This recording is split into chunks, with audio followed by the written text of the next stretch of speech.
अरे कितने जल्दी बोल रहे हैं? बिहेवियर से ज़्यादा उसके हार्ट पे क्या चल रहा है बच्चे को। हाँ, work on the heart, not just on the behaviour. बहुत बार हम क्या करते हैं, सिर्फ बिहेवियर को सुधारने के पीछे लगे रहते हैं। तो हृदय जो है वो सारथी है, बॉडी जो है वो चैरियट है। तो इस बार शरीर वही काम करता रहता है जो दिल में बात चल रही है। तो उसके काम करना ज़रूरी है। उसका सरल अर्थ ये था कि बच्चों के कैरेक्टर डेवलपमेंट और वैष्णव गुणों के विकास पर हमें गौर करना चाहिए, ना केवल उनको बाहरी शिक्षा देनी चाहिए। फिर तीसरा, ट्रस्टवर्दी रिलेशनशिप। हाँ, trustworthy relationships based on quality service. संबंध कैसे होने चाहिए? विश्वासार्ह, और उसमें जो आदान प्रदान है वो क्वालिटी सर्विस का रहना चाहिए। जैसे आपकी माँ आपको कितना फर्स्ट क्लास प्रसाद बना के खिला, कभी क्वालिटी सर्विस कॉम्प्रोमाइज़ किया उसने?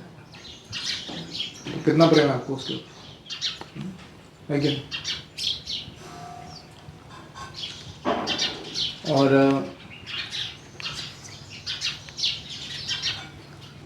ट्रस्टवर्दीनेस यानी विश्वासार्हता, वो भी बहुत महत्वपूर्ण है। चौथा, मैरिज लाइफ, पति पत्नी के हाँ, marriage life as a priority, है कि नहीं? कभी भी बच्चों में आता तो निगलेक्ट करते हैं दूसरे को, और उसमें से फिर प्रॉब्लम्स आते हैं, और फिर वो प्रॉब्लम्स के कारण बच्चों के ऊपर असर होता है। पाँचवा, कृष्णा इज द सेंटर। वो भूलना नहीं चाहिए। ये हम सब, जैसे कोई होटल में लोग आते हैं, कुछ देर के लिए साथ में रहते हैं, उठते बैठते हैं, खाते पीते हैं, और उठ चले जाते हैं, वापस कभी नहीं मिलते। वैसे ही हमारा समागम है, कोई पालक बना हुआ है, कोई बच्चा बना हुआ है, पति बना हुआ है, पत्नी बना हुआ है, कुछ समय के लिए साथ में है, लेकिन in the river of time एक कोई लहर आएगी और ये संबंध टूटेंगे, फिर नए से नए जन्म में नए संबंध जुड़ते रहेंगे, ये चलता रहेगा। लेकिन इसके बीच में, इस प्रवाह के बीच में एक संबंध है जो सतत कांस्टेंट है, वो है कृष्ण के साथ हमारा संबंध। तो उसको अगर हम दृढ़ता से पकड़ के रखते हैं तो इन संबंधों के साथ हम अच्छे से काम कर सकते हैं। तो अभी हम दूसरा सत्र शुरू करेंगे। इसका शीर्षक है फॉर्मिंग कैरेक्टर थ्रू डिसिप्लिन।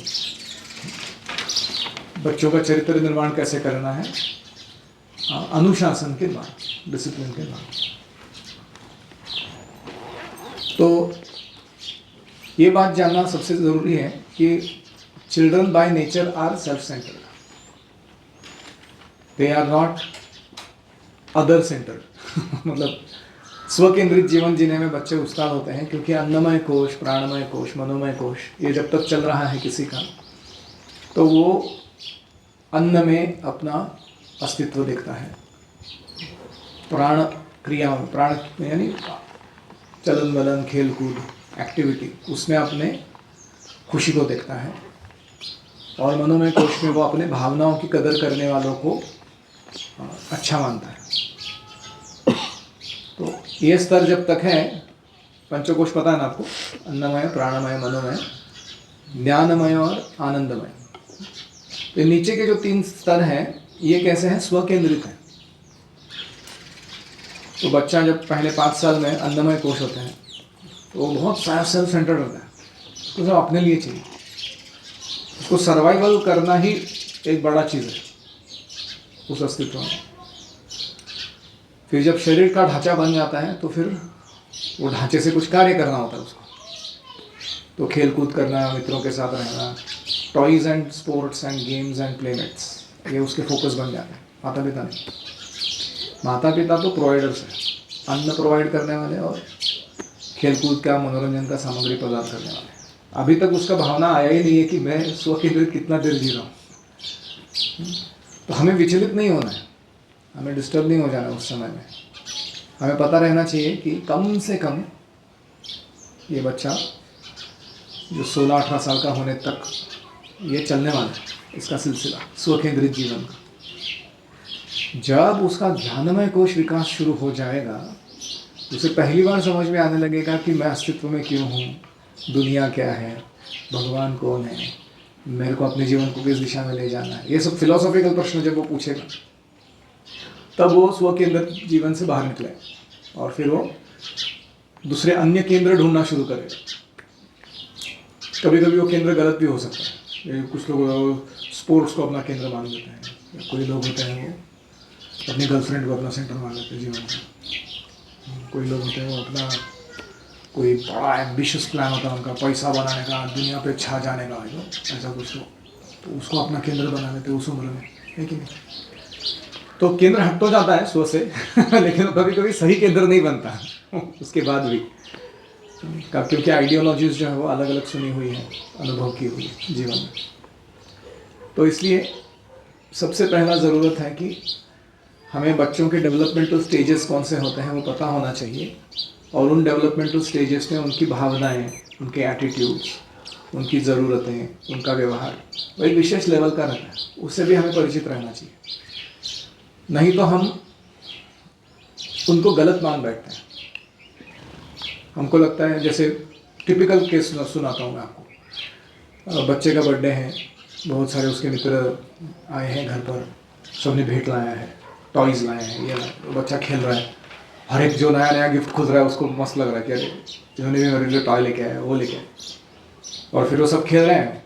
तो कोई बच्चा जो दूसरे का बच्चा है वो आपके बच्चे से वो एक टॉय लेने का ट्राई कर रहा है, तो ये बच्चा कुछ दे नहीं रहा है, तो मेरा नहीं करने का, और आपको उसी समय चस्का चढ़ जाता है कि डिसिप्लिन सिखाने का टाइम यही है मेरे बच्चे को। तो आप उसको प्रवचन देना शुरू करते हो। क्या प्रवचन? कि बच्चे ऐसे नहीं करते हैं, सब जो खिलौने आए हैं ना वो सबको खेलने देना चाहिए हमको, क्योंकि हमको लग रहा है कि बाकी लोग मेरे को अच्छा पालक समझेंगे फिर, है कि नहीं? जो सुन रहे वाले जो बच्चा होता है नहीं दूंगा, फिर आप थोड़ा आवाज़ चढ़ा दो, बेटा अच्छा रहेगा तुम दे दो, सब लोग क्या सोचेंगे तुम्हारे बारे में, और वो बच्चा थोड़ा 2 मिनट के लिए मांग रहा है ना, इतना प्रॉब्लम क्या तुमको दे ही नहीं ना। फिर हम जाते हैं अपना पुरुषत्व सिद्ध करने के लिए, उसके हाथ को पकड़ते हैं, पैर को दबाते हैं, हाथ में से खिलौना छीन देते हैं और दूसरे बच्चों को दे देते हैं, और हमको लगता है हैव बिकम विक्टोरियस, विजय प्राप्त कर लिया। लेकिन उस परिस्थिति में क्या हो गया है, आपका रिलेशनशिप पूरा तहस नहस हो चुका है वो बच्चे के साथ, क्योंकि उसके अन्नमय प्राणमय कोश के समय जब तक वो फुल्ली पजेस नहीं करता, फुल्ली उसको उसका अपना बना नहीं लेता उस वस्तु को, तब तक वो दूसरे से शेयर करने के मोड में नहीं जाता। ये उसका साइकोलॉजी। और एक बार वो हो गया, आप देखा हो रहेगा वो भी कि इतने सारे खिलौने ऐसे ही पड़े रहते हैं घर में, वो कभी वापस खेलता नहीं उसके साथ, वो भी देखा आपने। हम बोलते हैं अरे उस दिन तो इतना रोया था तुम, इसको लेके आओ, उसको लेके आओ, अभी ले खेल, मतलब हो गया सब डिटैच्ड एकदम, हैरान किया। तो हमको लगता है ऐसे कैसे विचित्र बातें करते हैं लोग। तो ये हमें क्यों पसंद नहीं आता है, क्योंकि हमें उनके डेवलपमेंटल स्टेजेस पता नहीं है। अगर वो पता रहेंगे तो क्या होगा, हमें समझ में आएगा कि इसकी मनोवृत्ति ऐसी है, ये भी बदलेगी आगे चल के। लेकिन करेक्शन कहाँ देना है, लोगों के सामने देना है कि प्राइवेट में देना है, किस भाषा का उपयोग करना है, इसके जो डिटेल्स हैं ये तभी हमें पता चलेंगे जब हम बालकों के मनोविज्ञान को थोड़ा जानेंगे। तो children are naturally self centred and they need teaching, training, example to become not self centred. आत्मकेंद्रित जीवन नहीं जीना है। तो ओरिएंटल फिलॉसफी यानी पौर्वात्य देशों का जो तत्वज्ञान है वो कैसा है, वो समाज केंद्रित है। China, Japan, even India to large extent, people live for their family, society, जाति, कल्चर। और जो अमेरिकन फिलॉसफी वो कैसा है, वो है स्वकेंद्रित, रगेड इंडिविजुअलिज्म बोलते हैं उसको। लोग दुनिया जाए तेल है, मेरे को जो चाहिए मैं वही करूँगा, जो मुझे पसंद है मैं करूँगा। तो ये दो आइडियोलॉजिकल वॉर्स है और ये दोनों गलत है। क्योंकि ना अन्य लोग हमारे जीवन का केंद्र हैं, ना हम खुद हमारे जीवन का केंद्र हैं। कृष्ण हमारे जीवन का केंद्र है, और उनको केंद्र करते हुए इन सबको हमको ख्याल करना है। सब खुद का भी ख्याल करना है, दूसरों का भी ख्याल करना है। तो इसीलिए ये करें कैसे, हाउ टू टीच दिस बच्चों को। तो इसका स्टेप नंबर 1 है कि to treat children as individuals as they are. वो हर एक बच्चा एक यूनिक इंडिविजुअल है। वो अपने आप में एक ओम पूर्णमदः पूर्णमिदम भगवान का बनाया हुआ एक सैंपल है। उसका अपना ही परिपूर्णत्व है। वो ऐसा क्यों है, क्यों मेरे मन के हिसाब से काम नहीं कर रहा है, वो उसकी समस्या नहीं, वो आपका प्रॉब्लम है। तो इसलिए we have to accept people as they are. जो व्यक्ति जैसा है उसको उसी रूप में स्वीकार करना चाहिए। जब तक हम ये स्वीकृति नहीं देते हैं तो हम संबंधों में बहुत बुरा व्यवहार करते हैं, क्योंकि वो व्यक्ति हमारे हिसाब से जी नहीं रहा या रिस्पॉन्स नहीं दे रहा हमको, और इसी से समस्याएं आती हैं। जब हम स्वीकार कर लेते हैं कि ये व्यक्ति ऐसा है, हो सकता है वो बद्धावस्था में बहुत ही स्वात्म केंद्रित व्यक्ति हो, लोगों के सामने एक दिखाता हो, प्राइवेट लाइफ में दूसरा कुछ करता हो या जो भी, लेकिन हम अगर उनको स्वीकार कर लेते हैं हमारे संबंध में कि ये ऐसा है, जैसे कृष्ण ने हमको स्वीकार किया कि नहीं किया हमारी कमियों के साथ। कृष्ण को कोई पंगा है नहीं, वो इतने उदार है और इतने सेवा भावी है कृष्ण भगवान कि वो किसी भी जीव की किसी भी नुस्खे को सहन करने के लिए तैयार है। अजीब तरीके के जीव हैं, अजीब तरीके की बद्धताएं हैं, फिर भी कृष्ण सबको स्वीकार करते हैं। तो हमें उनका उदाहरण पालन करते हुए कम से कम जिन लोगों के साथ हम हैं उनको यथारूप स्वीकार कर लेना चाहिए। अभी जैसे मैं दोपहर में अभी इसके क्लास में पहले कह रहा था कि पति पत्नी का सबसे बड़ा प्रॉब्लम क्या है, वो एक दूसरे को सुधारना चाहते हैं। They want to set right each other, और वो होता नहीं कभी, लाइफ टाइम में तो नहीं होने वाला। तो जब वो स्वीकार कर लेते हैं कि नहीं, इसका जो साइकोफिजिकल नेचर है वो सेटअप ऐसा है, इसके गोल्स एम्बिशंस ऐसे हैं, इसके सद्गुण दुर्गुण ये ऐसे हैं, मैं इसको स्वीकार कर, अभी इसके साथ जो कर रहा हूँ इसके साथ ही कर रहा हूँ। तो इसलिए treat them as individuals and as they are, ये पहला सूत्र है। दूसरा, recognize the difference between defiance and childish behavior। defiance मतलब क्या होता है, जानबूझ के आज्ञा का उल्लंघन करना, उसको defiance बोलते हैं। और childish behavior क्या होता है, बचकानी हरकतें करते रहना, जिसका कोई, जैसे बंदर को देखा हमें इधर से उधर कूद मारता है, अपनी टेल में से मक्खी निकाल रहता है, या कुछ भी खाता है बीच में कभी, तो उसको लॉजिकल एक्सप्लेनेशन अगर मांगने जाएंगे वो बंदर को कि तुमने हमें ये सब क्यों किया, तो हो सकता है कि उसका कोई एक्सप्लेनेशन ही नहीं हो सकता, जस्ट जो हमने कर दिया हमने, that is called childish behaviour. तो बहुत बार बच्चे 2 लेवल में हैं, एक है कि वो जानबूझ के आज्ञा का उल्लंघन कर रहे हैं, वो सीरियस इशू है, और दूसरा है कि वो चाइल्डिश बिहेवियर, मतलब उनका अपने मन इंद्रिय पर कोई नियंत्रण है नहीं, जो जैसा मन में आया वैसा कर दिया।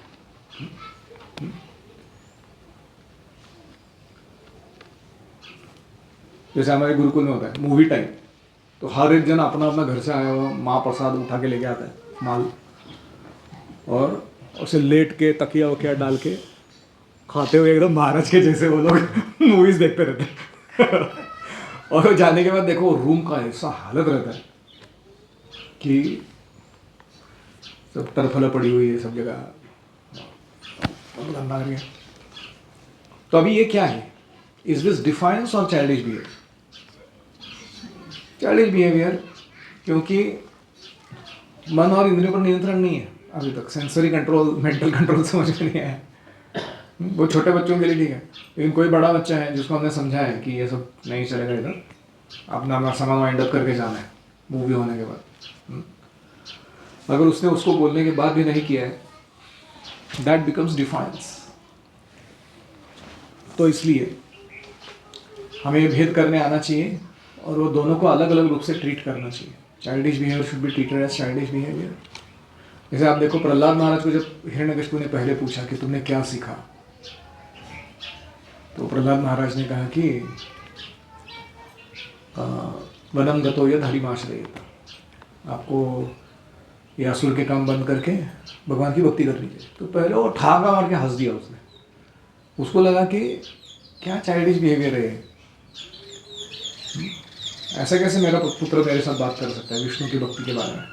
तो उसने टीचर्स को बोला इसको ठीक से शिक्षा दो, वापस भेजा उसको। दूसरी बार जब बुलाया तो उन्होंने बोला कि श्रवणम कीर्तनम विष्णु हो स्मरणम पाद सेवनम, वही जीवन का उद्देश्य है।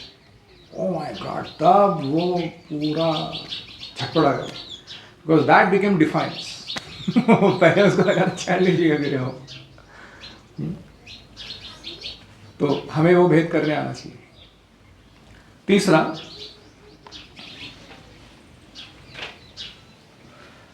हमें उनकी विजडम को, शहाणपन को बढ़ाने का ट्राई करना चाहिए, ताकि उनको बाउंड्रीज क्यों है और क्यों उनके अंदर रहना है वो समझ में आए। बहुत बार क्या होता है हमारे चर्चा में बच्चों के साथ कभी कोई उच्च चर्चा होती ही नहीं है कि नहीं। मतलब इसका मतलब ये नहीं कि उच्च चर्चा मतलब फिलॉसफी बोलना है हर बार। उच्च चर्चा का अर्थ है कि सबसे सरल मार्ग है किसी के ईगो को बाईपास करके अच्छी शिक्षा देने का, वो है stories. Every day you read stories with your children. उनको अपने लैब में बिठाइए, सामने पुस्तक पकड़िए, कॉमनली उसके अंदर है आप पीछे से कान में बोल रहे हैं और आप पढ़ रहे हैं, उसको रीडिंग समझ में आ रहा है, उसको शब्द नए पता चल रहे हैं, उसको चित्र दिखाई दे रहे हैं, टेक्स्ट समझ में आ रहे हैं, उसको आपका सानिध्य मिल रहा है, फिजिकल टच मिल रहा है प्रेम से। हाँ, उसके कान में आप बहुत सुंदर रूप से गप्पे मार रहे हो, वो स्टोरी सुना रहे हो उसको अच्छे से। That is the perfect arrangement for classroom education. तो बहुत बार हमें ऐसा समय ही नहीं मिलता है कि नहीं। हम बच्चों को लेके प्यार दुलार तो करते हैं, लाड़ प्यार, लेकिन शिक्षा कुछ नहीं देते हैं। बहुत बार पेरेंट्स को अगर आप देखोगे, they are doting on their children but there is no education happening there. तो इसलिए to try and give wisdom, खास करके कथाओं के माध्यम से। इसीलिए पंचतंत्र, हितोपदेश इतने महत्वपूर्ण ग्रंथ हैं। नीति शास्त्र, आगे चल के चाणक्य नीति, विदुर नीति, इससे बच्चे का विजडम जो है इतना डेवलप होता है, खतरनाक है, कि उसको सब समझ में आता है किस व्यक्ति के साथ कैसा व्यवहार करना है, किस समय कौन सी बात बोलनी है, कहाँ चुप बैठना है, कुछ नहीं बोलना। तो इसलिए बच्चों को पढ़ाया जाता था हमारे कल्चर में। तो हमको भी प्रयास करना चाहिए ऐसा क्वालिटी समय हम उनके साथ बिताएं। तो वो स्टोरीज पढ़ते पढ़ते उनको बहुत सारे क्लैरिफिकेशंस मिल जाते हैं।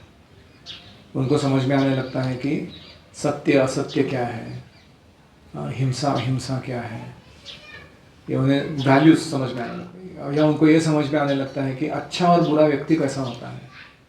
जो प्रिंसिपल्स फॉलो करता है वो अच्छा होता है, जो प्रिंसिपल्स को तोड़ता है वो अच्छा नहीं होता है, वो विलन होता है लाइफ में। हीरो कौन होता है, विलन कौन होता है। तो धीरे धीरे धीरे कॉन्सेप्ट्स डेवलप होते हैं उससे,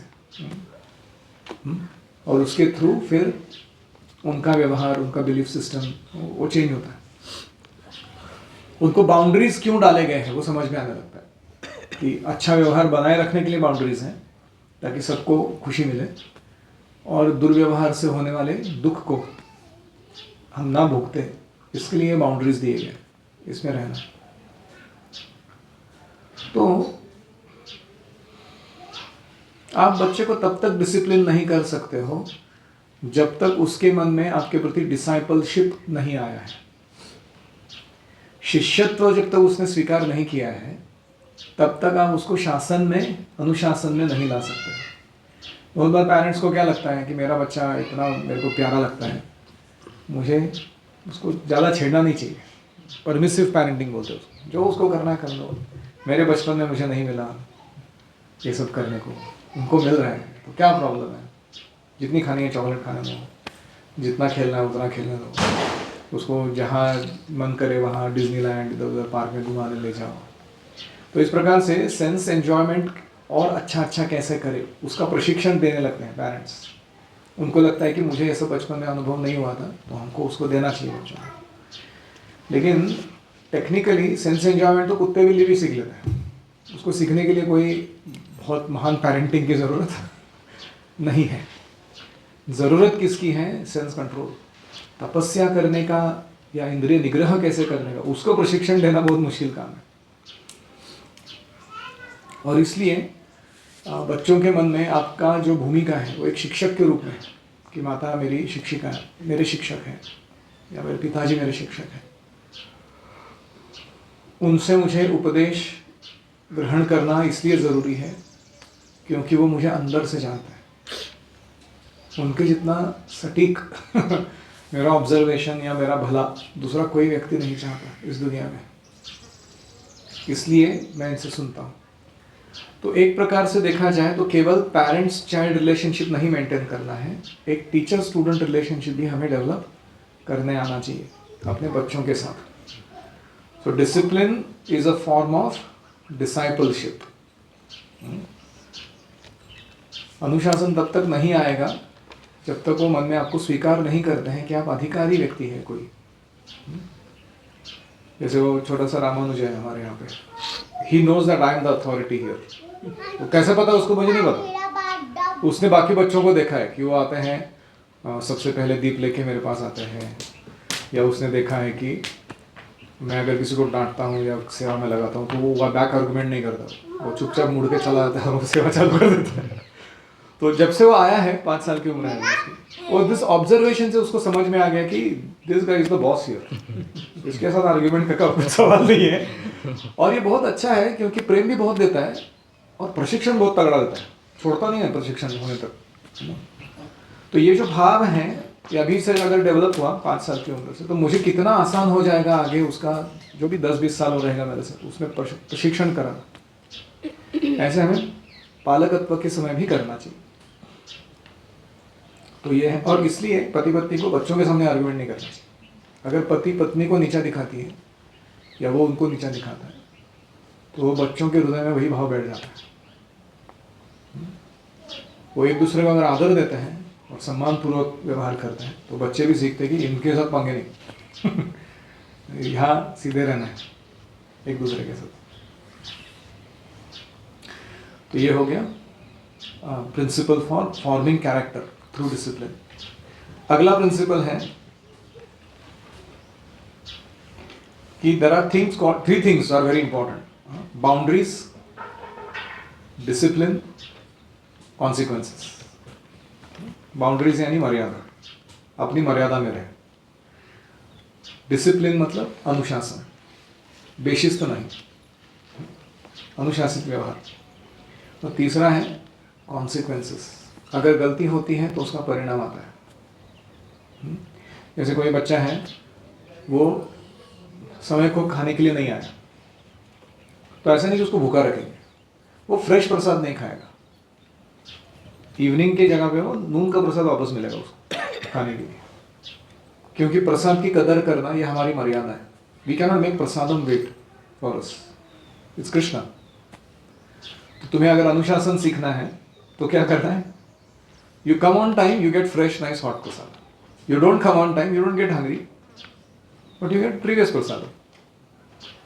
तो ये जो है चीज कि कितना खींचना है और कितना ढील देना है। जैसे घोड़े को ट्रेनिंग देते हैं, लगाम, बहुत ज़्यादा खींचा तो बंद पड़ जाएगा, ऐसा ढीला छोड़ दिया तो चैरियट का पूरा पुर्जे हाथ में आ जाएंगे आपके। तो इसलिए बाउंड्रीज, कॉन्सिक्वेंसेस एंड डिसिप्लिन ये कैरेक्टर बिल्डिंग के पिलर्स है। और इतना ही नहीं, they build security in the child. बच्चे का जो आंतरिक सुरक्षितता की भावना है, बच्चे का जो कॉन्फिडेंस है, आत्मविश्वास है, और उसका जो एक आत्मसम्मान है अपने प्रति, वो बढ़ता है जब वो ये चीज़ों को वो फॉलो करता है। अगर इन चीज़ों को वो तोड़ता है तो उसे ना आत्मसम्मान होता है, ना उसे कोई आंतरिक सुरक्षितता की भावना होती है। और आगे चलकर जब बड़े चैलेंजेस आएंगे तो उसके लिए जो लेवल का परफॉर्मेंस ज़रूरी है उसके लिए वो तैयार नहीं होता है। और आखिरी है, discipline and punishment are not the same. अनुशासित करना और दंड देना ये दोनों समान नहीं है, ये दो अलग अलग चीज़ें हैं। तो बहुत बार ऐसा होता है कि हमें लगता है कि अनुशासन करना मतलब क्या है, दंड देना। तो कभी कभी वाकदंड होता है। वाकदंड क्या होता है, जोर से चिल्लाते हैं, भर्त्सना करते हैं, डांट लगाते हैं, तो वो है एक टाइप का। दूसरा होता है फिजिकल पनिशमेंट, छड़ी लागे छम छम विद्या यही घम घम मरे। तो कुछ लोगों को लगता है कि पहले रोको, फिर टोको, फिर ठोको, ऐसे 3 लेवल पे उनका डिसिप्लिनिंग फॉर्मूला रहता है। पहले रोको मतलब मुंह से बोलो, अच्छा नहीं करना है। फिर टोको, बोला ना, नहीं करना है। उसका नहीं सुना तो एक ठोक देना। तो उनको लगता है कि ये फॉर्मूला बहुत अच्छा है। तो वो कहते हैं no, discipline and punishment are not the same. तो इसीलिए गुस्सा एंड दंड, इनको छोड़ के क्या स्ट्रेटेजी है अनुशासित करने के लिए किसी को? तो बहुत सारे 8 स्ट्रेटेजीज है, बताऊंगा मैं अगले सेशंस में। लेकिन हमें पता होना चाहिए कि ऑप्शंस अवेलेबल है, तभी हम उसको ट्राई करेंगे। नहीं तो हमारा जो स्टैंडर्ड घिसा पिटा फॉर्मूला है चीज़ों को देखने का या करने का, वो हम छोड़ने के लिए तैयार नहीं होते। तो एक छोटा सा पीपीटी है, उर्मिला माता जी ने मुझे दिया था, उसका नाम है आर्ट ऑफ डिसिप्लिनिंग। वो मैं आपको व्हाट्सएप पे भेजने वाला हूँ, मैं यहाँ नहीं दूंगा उसको, लेकिन उस पीपीटी का अध्ययन कैसे करना है, उसका सिस्टम अभी मैं यहाँ समझाऊंगा, और फिर आपको घर में जाके वो पूरा पढ़ लेना है, एकदम लेफ्ट टॉप कॉर्नर से फर्स्ट पेज के right bottom corner last page का, लाइन बाय लाइन ठीक से पढ़ना है। वो 8 मेजर डिसिप्लिनिंग स्ट्रैटेजीज हैं। उसमें दंड भी आता है, ऐसा नहीं कि दंड नहीं आता है डिसिप्लिनिंग में, लेकिन वो हर बार का स्टैंडर्ड स्ट्रैटेजी नहीं है चीज़ों को करने का। तो अभी तक हमने ये देखा है, forming character through discipline. In case you want it again, यहाँ प्रोजेक्ट हो गया अभी, इसलिए मैं दिखा रहा हूँ वापस। What we learn, character through discipline, इसके लिए स्ट्रैटेजीज देखे हमने। पहला स्ट्रैटेजी क्या था, accept that children will be self centred and they need to be taught how to become Krishna centered. ये गलत अपेक्षा लेके मत बैठो, नहीं तो तुम गलत व्यवहार करोगे उनके साथ। शाडूचा गणपति नहीं, वो शाडू ऐसा रखा है, वो लंपा ऐसा आड़ा टेढ़ा ही रहता है, उसको क्या करना है? अभी आपके अंदर कौशल क्या है उसको गणपति बनाने का? तो वो वाला पार्ट है। Second is children should be treated as individuals. हर एक बच्चा यूनिक और इंडिविजुअल है, वो दूसरों के जैसा नहीं बन सकता, और इसीलिए उसको वो जहाँ पर है, जिस स्थिति में है, वहाँ से ऊपर उठाने का हमें प्रयास करना चाहिए। तीसरा, recognize the difference between defiance and childish behavior. आज्ञा का उल्लंघन और बचकानी हरकतें, इसमें फर्क करने आना चाहिए। चौथा, train in wisdom and give them boundaries. पांचवा है, discipline is a form of discipleship. अगर डिसाइपलशिप नहीं है, डिसिप्लिन डेवलप नहीं। कभी कभी क्या होता है, बच्चे, फॉर एग्जाम्पल माताओं के साथ बहुत होता है, माता इतनी चिपक रख के रहती है ना बच्चों के साथ, और बच्चा माता के साथ, कि वो वात्सल्य छोड़ के दूसरा कोई रिलेशनशिप फॉर्म ही नहीं होता उधर। That child cannot see the mother as a teacher, in short, कि mother is a coach, mother is a teacher, वो भावना ही नहीं रहती, क्योंकि वो ऐसा ट्रेनिंग ही ऐसा हुआ है वो बच्चे का, अति भावनिक जिसको कहते हैं। बट माता अपना कोच पोजीशन मेंटेन करने के लिए तैयार नहीं है कभी कभी, कि विरक्त भाव में रह के, जैसे जिजा माता थी शिवाजी महाराज की, she is maintaining her coach position despite being a mother, है कि नहीं? तो बहुत बार ऐसे होता है। फिर आगे बाउंड्रीज, कॉन्सिक्वेंसेस, डिसिप्लिन, इससे कैरेक्टर और सिक्योरिटी दोनों बिल्ड होता है बच्चे के अंदर। और लास्ट था कि discipline and punishment are not the same. तो ये कुछ प्रिंसिपल्स हुए इन टर्म्स ऑफ डिसिप्लिनिंग। अभी हम एक्चुअल डिसिप्लिनिंग मेथड्स देखने जा रहे हैं, स्ट्रैटेजीज देखने जा रहे हैं।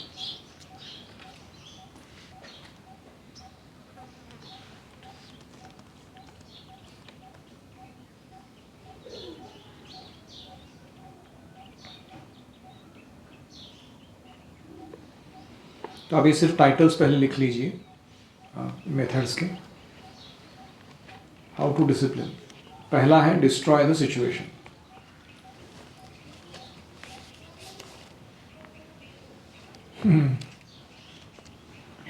जैसे कॉलेज में लड़का जा रहा है और वो जिम्मेदार नहीं बन रहा है और घर में दुर्व्यवहार कर रहा है, शादी करा दो। सुना है ना आपने, टिपिकल वाले पुराने ज़माने का, शादी करा दो। As if you know by default that shaadi will teach him responsibility. Destroy the situation पूरा। एकता जीव सदाशिव, उसको बहुत ही ज़्यादा फूल कराए आदमी, पर निकल आए इसके, काट दो उसको शादी करा दो उसको। दूसरा है पनिशमेंट। तीसरा है नेगेटिव रीइंफोर्समेंट। चौथा है एक्सटिंक्शन या पेशेंस। पेशेंस मतलब धीरज धारण करो, समय के साथ साथ चीज़ें बदलेंगी, अच्छी होंगी, अनुभव आएंगे, व्यक्ति सयाने होंगे, उसको कहते हैं बी पेशेंट। नेक्स्ट है train in an incompatible behaviour. जैसे मेरे बच्चे हैं, सुबह जल्दी उठना नहीं चाहते, लेकिन हमारे यहाँ का क्या है, टाइमिंग्स है बाथरूम एंट्री के। तुमको इस टाइम में आना है, तुमको इस टाइम में आना है, और तुम उस टाइम में नहीं गए तो तुमको बर्तन घिसने मारना है। तो जाके वो उठाने के काम नहीं करने पड़ते, क्योंकि उनके मन में पहले ही बैठा हुआ है कि ठंड में पानी में हाथ डाल के बर्तन घिसने पड़ेंगे, उससे अच्छा उड़ जाओ। फिर पुट प्रॉब्लम ऑन क्यू। जैसे बच्चे बहुत नॉइज करते हैं, तो हमको क्या करना है, 10:30 to 4:30 हमारा स्टडी टाइम है, और इसमें 1 to 2 o'clock ये हमारा शाउटिंग येलिंग टाइम है। चीखना, चिल्लाना, खेलना, कूदना अलाउड ऑफिशियली। तो 10:30 to 1 के बीच में कोई चिल्लाता है तो उसको बोलते हैं, भाऊ 1 o'clock के बाद बोला, हाँ ठीक है, no. Put the problem on queue. जब तुमको क्यू मिलेगा तब प्रॉब्लम चालू करो तुम, तब तक बीच में प्रॉब्लम नहीं करने का।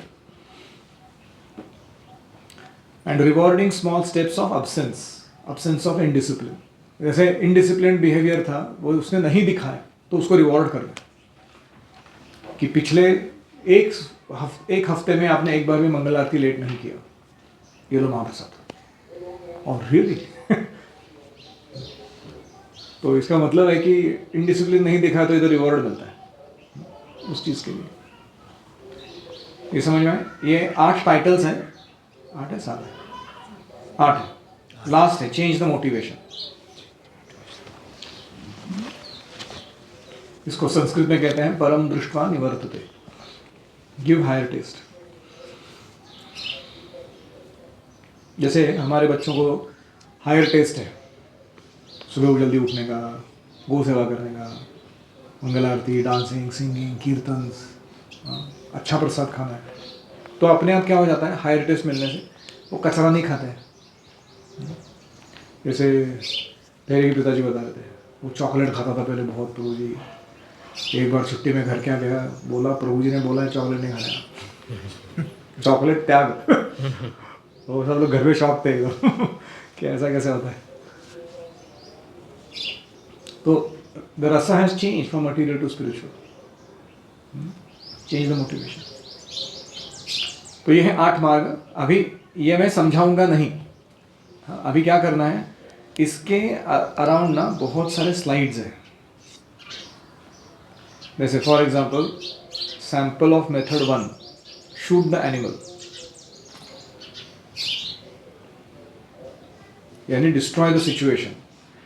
अभी मैं एक ही सिचुएशन लेता हूं। आपका रूममेट है ये आपका बच्चा है, he leaves dirty laundry all over the place, पूरा घर भर फैला के जाता है अपना कपड़ा, इधर सॉक्स उधर, चड्डी उधर। तो उसका पहला अप्रोच क्या है, बच्चे को घर से बाहर निकालो, डिस्ट्रॉय द सिचुएशन। तुमको जो कचरा फैलाने घर के बाहर फैला दो, अंदर नहीं।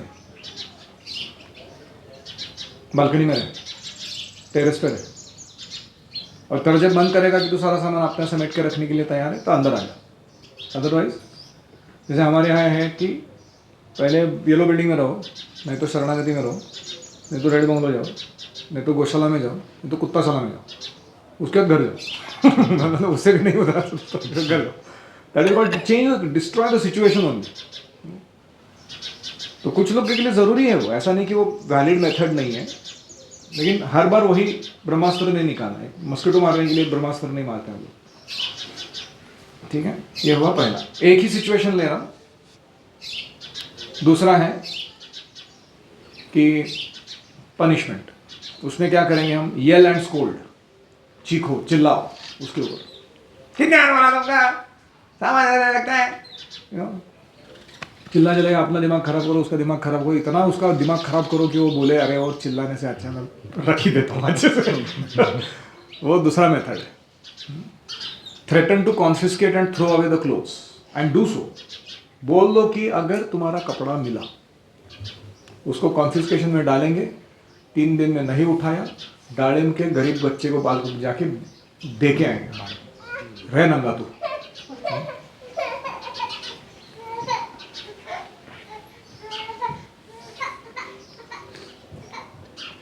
तो ऐसे होता है कभी कभी, हमारे यहाँ बच्चे आते हैं, शुरुआत में माता पिता ने सब कुछ दिया होता है, 6 अंडरवेयर, 4 धोती, 4 कुर्ता, 2 पैंट, 2 टी शर्ट, और वो सेमेस्टर खत्म होते होते 1 अंडरवेयर बचा है सिर्फ। और उस पर जीवन निकाल रहा है वो बच्चा, पता नहीं क्या कर रहा है, इधर घुमा दिया उधर घुमा दिया, ऐसा हो गया वैसा, बहुत सब स्टोरीज बहुत रहते हैं उनके पास बताने के लिए। तो और हमारा स्टैंडर्ड डायलॉग है, तुम अपना अंडरवेयर नहीं संभाल सकते तो बाकी चीज़ों को क्या संभालोगे, हर परिवार को कैसे संभालोगे, समाज को कैसे संभालोगे, आगे क्या करोगे। तो ये हो गया दूसरा अप्रोच, समझ में आया। अभी तीसरा approach, leaving dirty laundry all over the place, क्या करेंगे, इसमें क्या है, negative reinforcement, disconnect the TV, with hold the dinner, movie देखने को नहीं देंगे जब तक वो कपड़े जगह पे नहीं है। That is called negative reinforcement. जो उनको करना पसंद है वो करने नहीं देंगे जब तक वो सिचुएशन को उसने कंट्रोल में नहीं लाया अपने लाइफ के। तो जैसे ही वो कपड़े सुस्थित करके आए हैं, धो के, सुखा के, फोल्ड करके अंदर अच्छे से रख के आए हैं, you can watch TV, you can eat nicely dinner now. तो that is called negative reinforcement. समझ में आया? अभी अगला, इसमें क्या है टाइटल, एक्सटिंक्शन, यानी पेशेंटली वेट करो कि वो बुराई जो है अपने आप चली जाए। ऐसा कभी कभी होता है, उम्र के अनुसार बच्चे का जब विजडम जागरूक होता है तो कुछ बुराइयां अपने आप चली जाती है। जैसे कुछ बच्चों का प्रॉब्लम होता है कि बेड वेटिंग होता है, रात को सुसु कर देते हो, उसका सोल्यूशन क्या है, पेशेंस। 2-3 साल बाद चला जाता है प्रॉब्लम अपने आप। So wait for him to grow up, तो थोड़ा समझ में, बाद में समझ में आएगा, पेशेंटली वेट करो। फिर अगला है train in an incompatible behaviour. ये क्या था, buy a laundry hamper and reward the child for placing laundry in it. अगर तुम हर बार तुम्हारे सारे कपड़े इस लॉन्ड्री बैग में डाले हुए मिलेंगे तो ये कुकी मिलेगा तुमको। सो that is called positive reinforcement. और बच्चों के साथ क्या करो, सोशल इवेंट बनाओ। कपड़े धोना मतलब हमारा पार्टी टाइम है। अच्छे से इंद्र प्रभु का कीर्तन लगाओ बैकग्राउंड में, हरे कृष्णा कृष्णा कृष्णा हरे हरे, हरे राम राम राम हरे हरे। और सब लोग मिलके घिस रहे अपने शर्ट और पैंट और चड्डी और सब कुछ, धो रहे उसको, सुखा रहे, कोई नाच रहा है उसके बीच में। Make it like a festival. कि cloth washing is a festival in the gurukul, that is called positive reinforcement. समझ रहे हैं आप? फिर अगला, this is called put the behaviour on cue. जैसे हैव अ लॉन्ड्री कॉम्पिटिशन,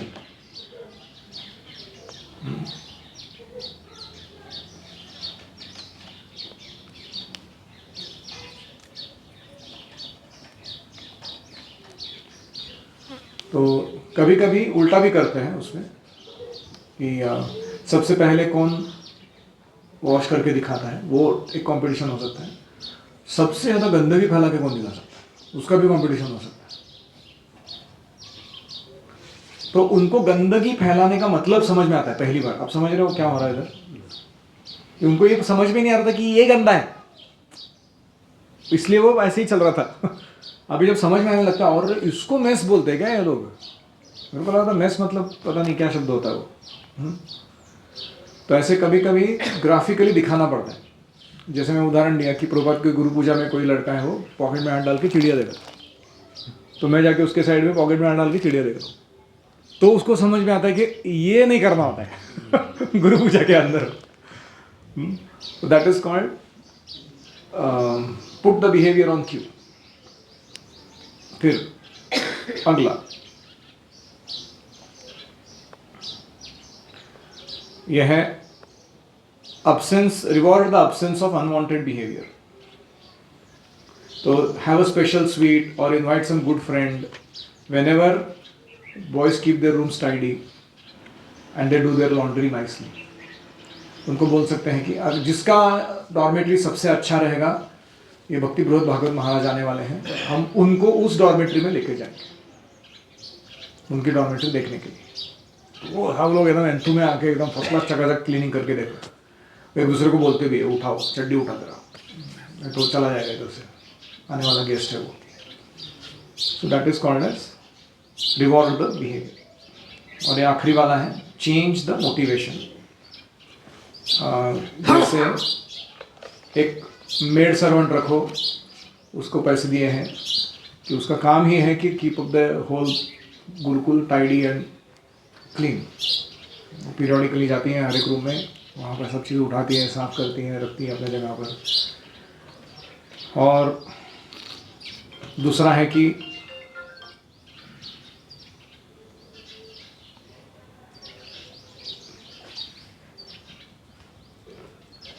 उसका मोटिवेशन चेंज करें तो शादी कर दो उसको, तो उसकी महागुरु घर में आएगी उसके। तो पहले वो टीचर्स की बात सुन नहीं रहा था ना। जनरली पति पत्नी क्या होता है, वो एक दूसरे के लिए कंडीशनिंग रिफाइनमेंट करने का एक मैकेनिज्म रहता है। वो एक दूसरे को अच्छा शुद्धिकरण करा के देते हैं, ईगो का और बैड हैबिट्स का, तो रसा चेंज हो जाता है उसमें।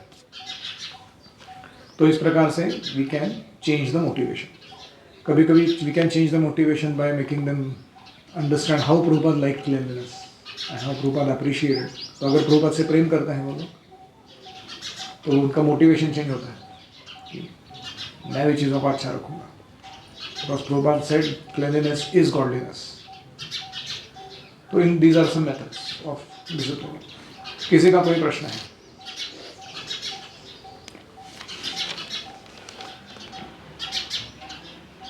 ऑल्टरनेटिव समझ में आया आपको? एंगर एंड शाउटिंग, इसको छोड़ के और कुछ ऑप्शंस हैं उपलब्ध?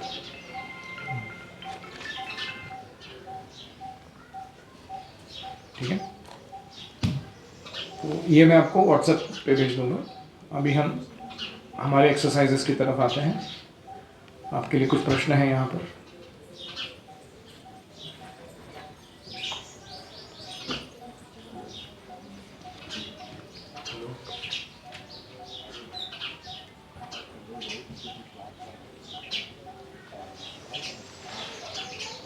तो अपना नोटबुक पेन वापस बाहर निकालिए। पहला प्रश्न है, When you think of disciplining your children, what concerns or cautions come to your mind?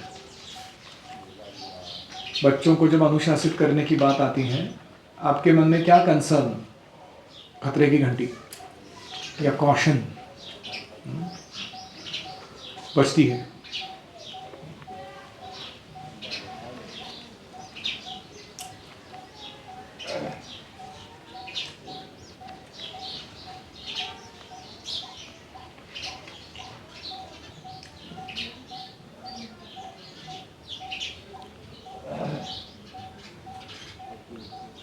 Concern and caution समझ में आया ना क्या होता है?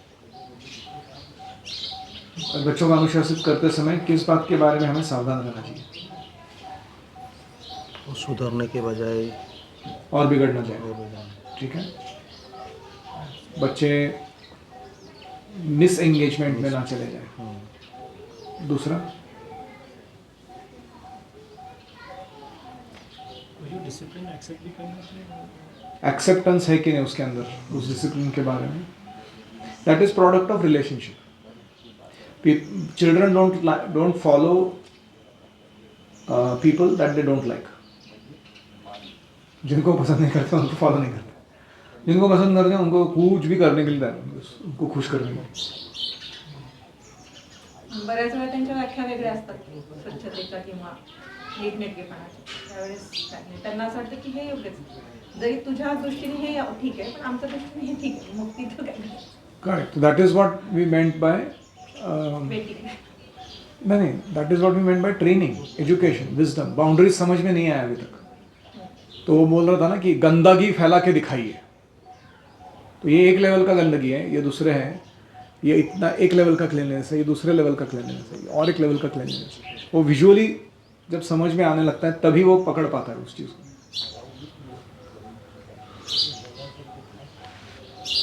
एक 5S मेथड करके है, sort, trash from treasure, transfer and temporarily undecided. 4 part में डिवाइड करना है चीज़ों को। ऐसे ही सेट राइट, तो जो वस्तु जिस जगह पे रखनी है वहाँ जाके रखो पहले, हर एक चीज़ के लिए स्पेस बनाओ। फिर आता है शाइन, मतलब चीज़ों को चमकाओ, फर्स्ट क्लास एकदम क्लीनिंग करो जगह का। फिर ये अलग है, उनको लगता है कि ये जो है ये सही है मेरे लिए, जो मैं कर रहा हूँ वही अच्छा है, मतलब वो करते होंगे कोई अच्छा तो मैं उसके जवाब में ये कह रहा हूँ कि ये 5S मेथड आप अपनी तरफ से कर दिखाओ उनको, हाथ की पकड़ के कि ये ऐसे ऐसे करते ये लेवल का क्लीननेस आने तक हमको रुकना नहीं है। ऐसे मैं कह रहा हूँ। तो पहला सॉर्ट, फिर शाइन, फिर set right, sort, set right, shine, फिर उसके बाद है स्टैंडर्डाइज। स्टैंडर्डाइज मतलब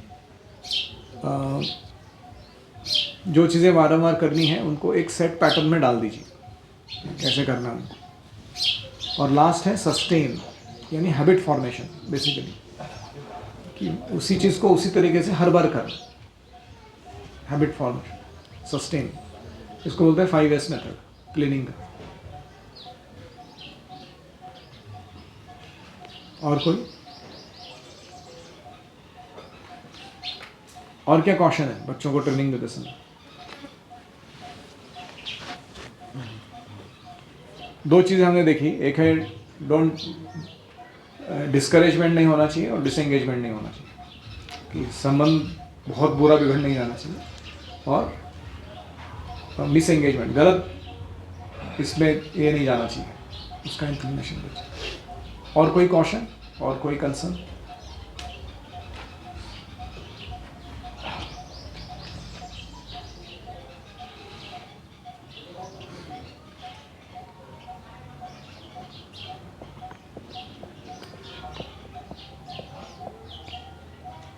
जैसे कप लेके आ रहा है, वो मेहमान आए हैं और कांच के गिलास लेके आ रहे हैं, तो टूटेगा इसकी वजह से हम उसे बोलते हैं कि नहीं तू छोटा है तू मत कर, तो उसको कॉन्फिडेंस बिल्ड नहीं होता। एक गिलास टूटने से आपका इतना कुछ नहीं चलता, लेकिन ट्राई भी करने देना चाहिए। So giving opportunity for taking calculated risk, ऐसे बोल रहा हूँ, उनको मौका दो कि वो कैलकुलेटेड रिस्क ले सकते हैं। जैसे बच्चा थोड़ा हाइट पे चढ़ता है और उधर से कूदने लगता है तो पेरेंट्स क्या बोलते हैं, मत कूदो, हाथ पैर टूट जाएगा। नहीं, कभी कभी वो ज़रूरी है उसके सिस्टम को डिज़ाइन डेवलप करने के लिए एक छोटा गद्दा डाल दो नीचे, उसको कूद मारो, खत्म। आपको लग रहा है कि लगेगी, तो कूदने का काम बंद नहीं करते, उसके बीच जो खतरा जो था वो निकाल देना। और कोई? ठीक है, अभी next question, do you agree that acts of wilful defiance should be handled differently than acts of childish behaviour?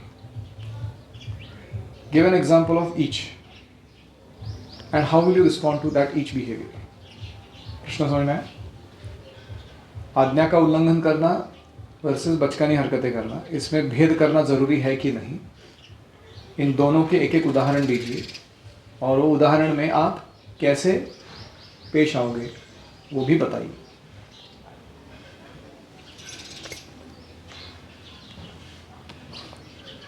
Any reflection?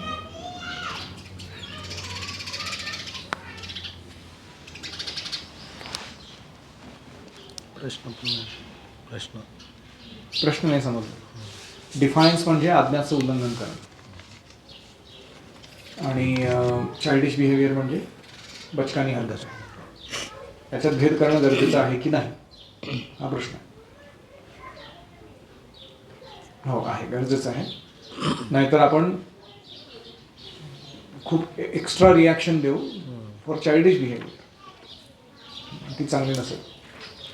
ठीक है, तो ठीक है, वो जरूरी है. Give an example for each. उदाहरण दीजिए. Wilful defiance versus childish behaviour.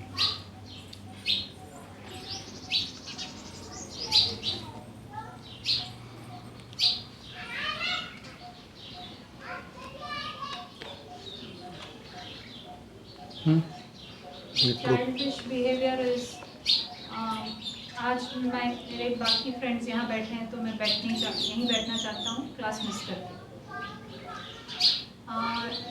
Defines is even after explaining to them कि आपका क्लास मिस हो रहा है, ये क्लास आपके लिए नहीं है.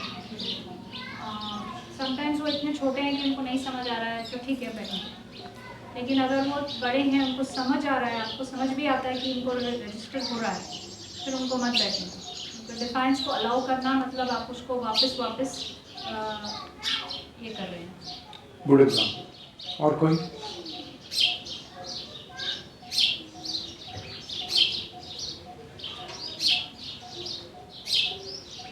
बहुत बार ये कितनी बार आप चेक करते हो उससे भी पता चलता है. एक दो बार आपने बोला बच्चे चाइल्डिश बिहेवियर कर रहे होते हैं तो दूसरी या तीसरी बार वो सुन लेते हैं बात.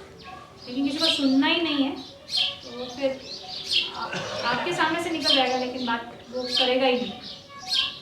समझ आ जाता है कि कब डिफाइंस है और कब वो मतलब जस्ट समझ ही नहीं आया उनको क्या बोला. जैसे लड़कों को बोला गया कि गो सेवाओं में जाते हो तुम, तो तुमको इस टाइम पे क्लासरूम में वापस आना है. तो कोई वहाँ जाके पानी से खेलने लगा, फिर और कुछ चालू हो गया एक्स्ट्रा ड्रामा. वो चाइल्डिश बिहेवियर था, वो टाइम भूल गए. वो उसके बीच में देखना कि कितना टाइम हुआ है, तो लेट आ गए क्लास में. लेकिन कोई व्यक्ति है जो पढ़ाई करना नहीं चाहता है, इसलिए वो क्या कर रहा है, वो फ्लफ कर रहा है उस सर्विस को, गौशाला की. अरे ये बचा है, वो बचा है, ये करना, तो इसलिए क्लासरूम में नहीं आता. कुछ दूसरा एक ड्रामा होता है टिपिकली, पढ़ाई करने बैठते हैं तो इनको सुसु आती है, पॉटी आती है. अभी उसका वो ऐसा है कि ना नहीं बोल सकते हैं, कारण ऐसा है वो. तो कुछ लोग जानबूझ के वो एग्जैक्टली टाइम करते हैं कि वो एक पढ़ाई के बीच में चालू हो जाए ताकि 1 घंटा आराम से निकल जाए वापस और पढ़ाई का बोझा नहीं बचे. So we have to find that out कि ये डिफाइंस है कि चाइल्डिश बिहेवियर. तो डिफाइंस के लिए क्या रिएक्शन देना है?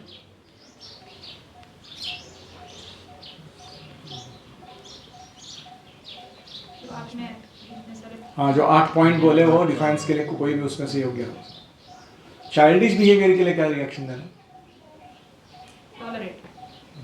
टॉलरेट नहीं, उससे भी और कुछ है. अच्छा, ट्रेनिंग करना पड़ता है उनका, थोड़ा चाइल्डिश बिहेवियर का लेवल उठाना. उससे भी और अच्छा है एक और चीज़. Nice, good try, but more on more try. जैसे वो आपने किया था उनको उनके जैसे करके बंदरगिरी करके दिखाओ. फिर उसको कभी कभी वो Make it fun. Okay, make it fun. That's one nice way to do it.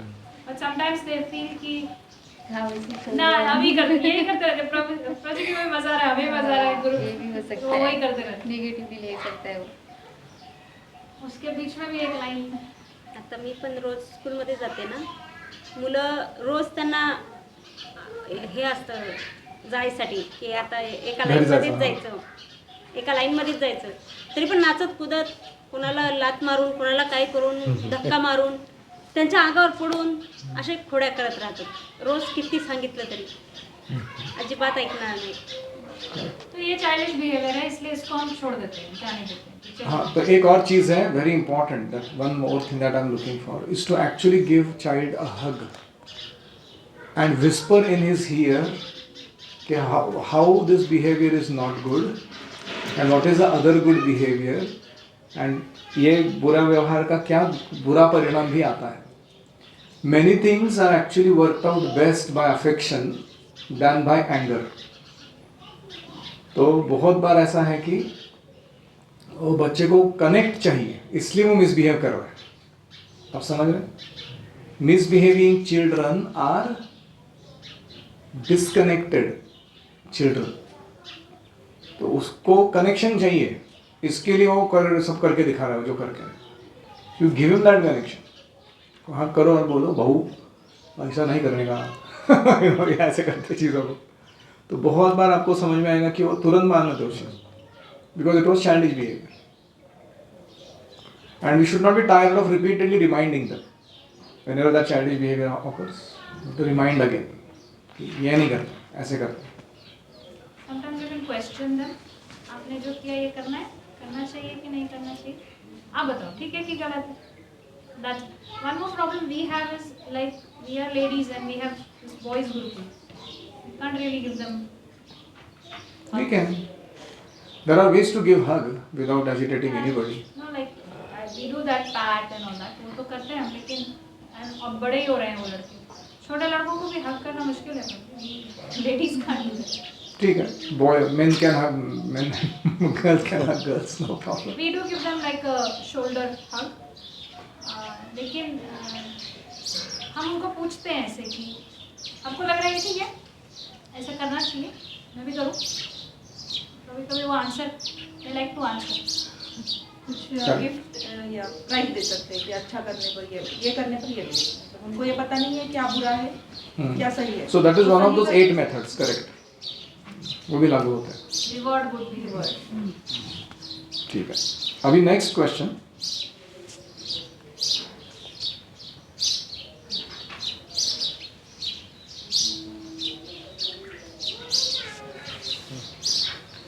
Many parents bail on discipline because they don't like conflict.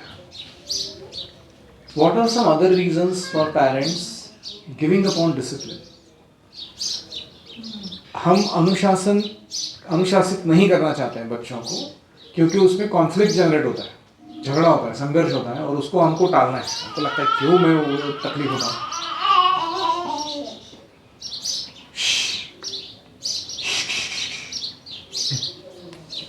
Om Shanti. तो ऐसे अन्य कौन से कारण हैं जिसके कारण हम करेक्शन देना जरूरी है लेकिन करेक्शन देते नहीं है? What could be causes? क्या कारण है? एक होता है कि संघर्ष नहीं चाहिए, फालतू का खिटखिट होता है उसके दिमाग. फिर और कौन से कारण है? बच्चा डरेगा बोलते हम उसको कुछ हाँ, बच्चा बहुत ज़्यादा डर जाएगा, वो उसका पर्सनालिटी में ऐसा बैठ जाएगा कि ये खूंखार है लोग. और कोई? आता काल एक मुलगी टीचर होत्या क्लासमध्ये, तरी पण म्हणत होती मला त्या मुलाजवळच बसायचे, मला त्याच्यासोबतच राहायचे, म्हणजे सोबत असतो बसलेल्या बेंचवर. ती म्हणली मला ह्याच्यासोबतच उभं राहायचं आहे, आणि त्याला पनिशमेंट केली मिसनी, बाहेर ठेवलं. ती पण म्हणली मला पण त्याच्याजवळ जाऊन उभं राहायचं. वय काय? आणि काय दुसरीमध्ये उभे राहिलेत. ती म्हणली मला त्याच्याजवळच उभं राहायचं. मिस म्हणल्या मावशी याला ओरडा जरा असे म्हणले मिस. मग ओरडले. ती आतमध्ये जाऊन अख्ख्या क्लासला मारून मोकळी झाली सगळ्या मुलांना. आणि जो जरा रडत होती मलाच हाणलं. सगळ्यांना गेली मारायला. म्हणजे ऐकत नाहीत मुलं. खूप टीचरचं सुद्धा ऐकत नाही. ठीक आहे. सो क्वेश्चन काय? पॅरेंट्स म्हणतात तुम्ही आमच्या मुलाला का मारलं असे. परत पॅरेंट्सच येतात की पॅरेंट्सला तो बाहर के स्कूलों में टिपिकल प्रॉब्लम है कि टीचर्स और पेरेंट्स अलाइंड नहीं रहते हैं, एक दूसरे से समन्वय में नहीं रहते हैं कि दंड देना कितना अलाउड है और कितना नहीं है. वो वहाँ पे चलता ही रहेगा. हम उसको सॉर्ट आउट नहीं कर पाएंगे जब तक वो समन्वय नहीं कराते एक दूसरे का. लेकिन गुरुकुलों में ऐसा नहीं होता. गुरुकुल के जो सिस्टम्स है वो पहले ही बता दिए जाते हैं कि हमारे दंड इस प्रकार के हैं, ये मिसबिहेवियर के लिए ये दंड मिलता है. आपको मंजूर है तो ही बच्चा डालिए, नहीं तो घर में रखिए उसको, कोई प्रॉब्लम नहीं.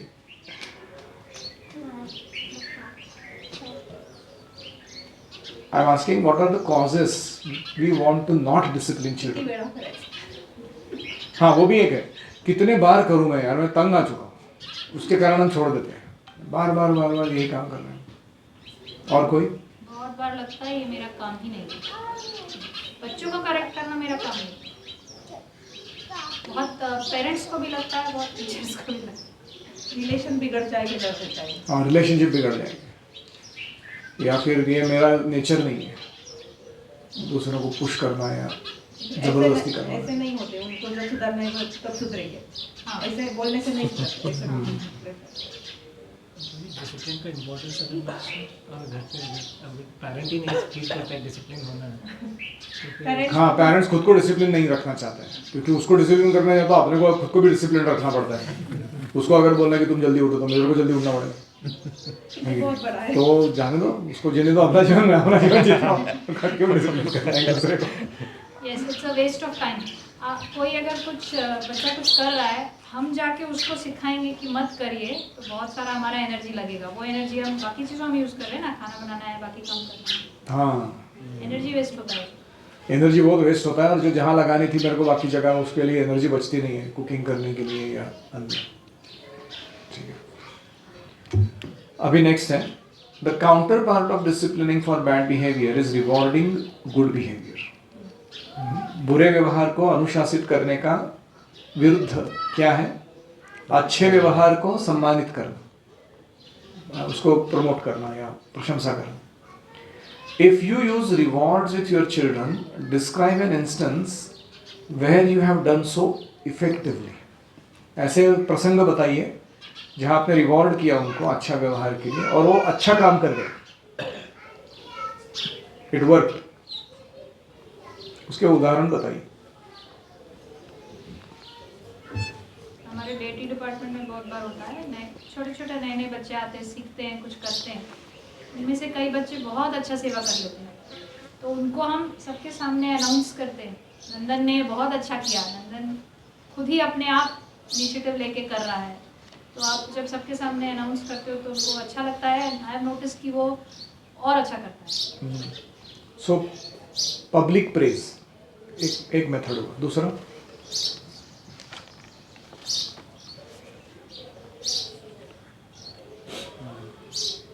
कोई स्पेशल मिठाई सब बच्चों को मिल रही है. Food is very important catalyst. सबसे महत्वपूर्ण प्रोत्साहन है वो. अच्छा प्रसाद, इट वर्क्स. दूसरा तीसरा गिफ्ट वगैरह. Gifts that are useful and that are principled. ऐसे नहीं कि गिफ्ट्स का मतलब दैट विच इंक्रीजेस फ्रिवॉलिटी. पहले से वो बच्चा ADHD कमा रहा है, अटेंशन डेफिसिट है उसका, और हम ऐसे गिफ्ट्स ला के देते हैं, स्क्रीन डिवाइसेस या ऐसे कोई गिफ्ट है, उसके बाद तो और भी इस तरह कॉन्सेंट्रेशन सब चला जाता है उसका. तो ऐसे गिफ्ट्स नहीं देना चाहिए, लेकिन अच्छे गिफ्ट्स जो काम आए और प्रोत्साहित करें. कभी कभी हम घर वाले जो बोलते हैं, मतलब उसको अच्छे बिहेवियर के लिए कुछ देते हैं तो उसका उतना कीमत नहीं होता. लेकिन बाहर के लोग अगर उसके अच्छा बोले तो वो बहुत ज़्यादा, तो Correct. हमें ऐसे करना चाहिए किसी को बोल के। Correct. We can arrange third party review, positive review. Negative positive दोनों में लगता हाँ दोनों भी लागू होते हैं, लेकिन हाँ ठीक है, थर्ड पार्टी रिव्यूज। घर की मुर्गी दाल बराबर नहीं बोलते हैं, है, क्योंकि चैतन्य घर का पनीर आलू बराबर बोलते हैं। तो हम जो फीडबैक देते हैं वो इतना ज़्यादा उनको मायने नहीं रखता, तो हम अरेंज कर सकते हैं दूसरे कहीं से रिव्यू। और कोई कुछ एक्स्ट्रा पोजीशन क्लास मॉनिटर बना दिया या उनको कुछ okay, giving authority, responsibility and resources is a way to appreciate someone. कार्य का क्षेत्र बढ़ा देना, उसका पद या सुविधा अच्छा कर देना, लोगों को समझ में आता है कि इससे ये स्पेशल है। और कोई उसको खुद को ही बता देना कि तू बहुत होशियार है, ऐसा नहीं नहीं कर सकता है, तो वो भी समझ जाएगा कि वो ये पहले वाले का बोल रहा है। रिवॉर्ड क्या है इसमें? तो वो कुछ गलत करने से पहले उसको बता दें कि ये होशियार है, ये नहीं करना चाहिए। हाँ, एक indicator to praise him for his goodness, that you cannot behave badly. जैसे कृष्ण अर्जुन को कह रहे हैं कि भारत, अरे भरतवंशी, हे कौंतेय, अरे कुंती के पुत्र, हे पांडव, हे पांडु महाराज के पुत्र, तुम्हारा क्या बैकग्राउंड है, ग्लोरियस फैमिली है तुम्हारा, तुम ऐसे व्यवहार करें, तो that way we can reward.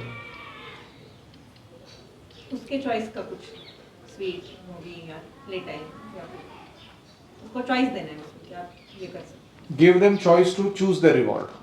Nice, बहुत अच्छा। उनको क्या चाहिए वो तुम करो। वो बोलता है मेरे को साइकिल चाहिए, नया खरीद के, मेरे को तबला चाहिए मुझे वो ताइक्वांडो का क्लास लगा दो, वो करना है। और डिवाइस मांग लिया तो चॉइस देने के बाद हम बाउंड्रीज बोल सकते हैं ना, फिर बाउंड्रीज कि डिवाइस नहीं मिलने वाले हैं, ये नहीं मिलने वाला, वो नहीं मिलने, इसको छोड़ के और मांगिए। हमारे गुरुकुल में जैसे होता है, कुछ बच्चों को हमें मालूम है कि क्या बच्चे को क्या सेवा या क्या एरिया पसंद है, हम उसको रिवॉर्ड करने के लिए वही सेवा जो उसको पसंद है वो देते हैं, तो वो फिर खुश हो जाता है, बेटी वर्ष तो इसी तरह से पनिशमेंट दिया हुआ।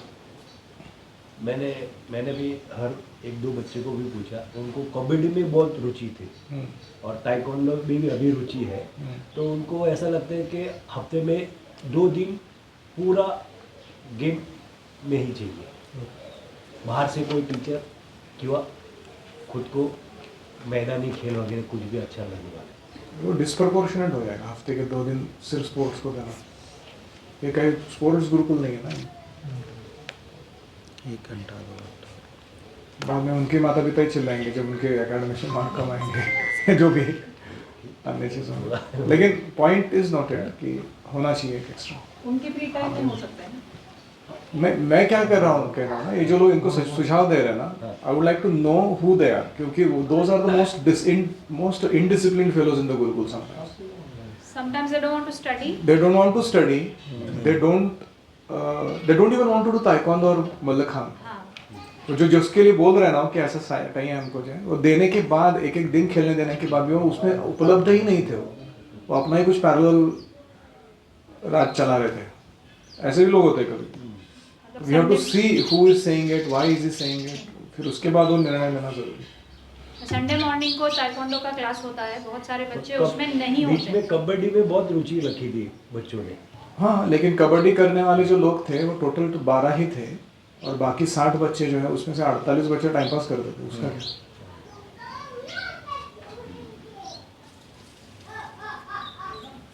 ऐसा नहीं कि हम सुविधा नहीं देना चाहते, उसमें उनका ये है उल्टा मेरा नुकसान है ये सब फैसिलिटीज अरेंज करने में। जैसे मैंने वो 25,000 रुपए का रेड मिट्टी ला के डाला है ऊपर, वो पड़ा हुआ है कि नहीं अभी इनको जो फ्री टाइम दिया जा रहा है, कोई जाके कबड्डी क्यों नहीं खेल रहा?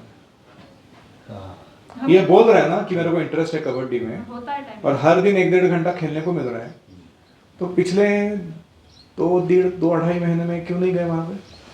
किसने रोका है? नहीं होता, बरोबर है। वो कंपल्शन नहीं है ना, ऐसे बोलते हैं कुछ क्यों नहीं करते, तो कंपल्सरी वो नहीं खुद नहीं हो जाके तो डेवलप क्या? करते हो जब कंपलसरी था तब कल्टी मारो, और जब अभी कंपलसरी नहीं है, खुद से करने के लिए मौका भी है, तो मत करो। मतलब करना ही this is means thorough irresponsibility start to end. तो हमारी तरफ से हम क्या करते हैं, हम 4 चीज़ करते हैं। हम एक्सपोजर क्रिएट करते हैं, हम एक मेंटर टीचर ला कर देते हैं, हम उसके लिए एक सुविधा फैसिलिटी के लिए खर्चा करते हैं, और उसके बाद टाइम स्लॉट अलोकेट करते हैं, और हम देखते हैं कि कौन कितना किस में करना चाह रहा है। वो क्लिक हो गया तो खुशी से उसको आगे बढ़ा। अगर वो क्लिक नहीं हुआ, कोई इंटरेस्ट नहीं ले रहा है, या उसमें अपना ही कुछ चला रहा है पैरेलली, फिर वो बंद कर देता है। उसका फ़ायदा क्या है वो इतना सारा करने का?